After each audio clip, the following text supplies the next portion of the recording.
साक्री शहरात चोरट्यांचा धुमाकूळ।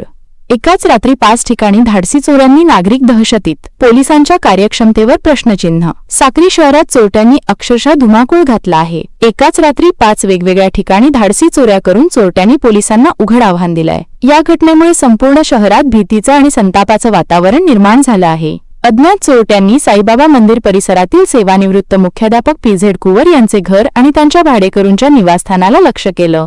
इतकंच नाही तर महावीर नगरमधील शिक्षक विनायक भदाणे आणि आदर्श नगरमधील मुश्रीफ शेख रफीक यांच्या घरातही कડીकोंडे तोडून डल्ला मारला। चोरट्यांनी आपला मोर्चा फक्त घरांकडेच नाही तर सुरत हायवेवरील राज बियर बारकडेही वळवला होता। मुश्रीफ शेख रफीक हे आज पहाटे सुरतहून परतल्यानंतर ही धक्कादायक घटना उघडकीस आली।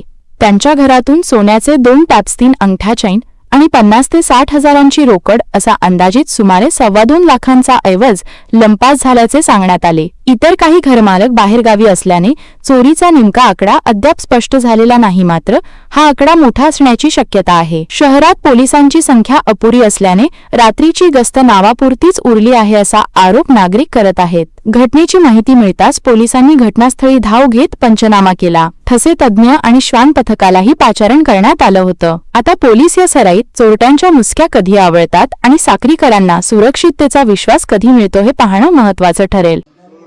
भाऊ आजारी असल्यामुळे घर बंद आहे 2-3 महिन्यापासून। आई राहते, पण मग आई रात्री झोपायला माझ्याकडे आली। मी बहीण आहे भावाची, आणि सकाळी शेजारच्यांचा मला फोन आला की असं असं दरवाजा उघडा आहे, तर नेमकं कुलूप तोडलेलं दिसतंय म्हणे, तर तुम्ही येऊन जा। मग आम्ही 6:15 इकडे आलो, पाहिलं तर मग इथं दरवाजाची कडी वगैरे कुलूप तोडून आणि दरवाजा उघडा दिसला।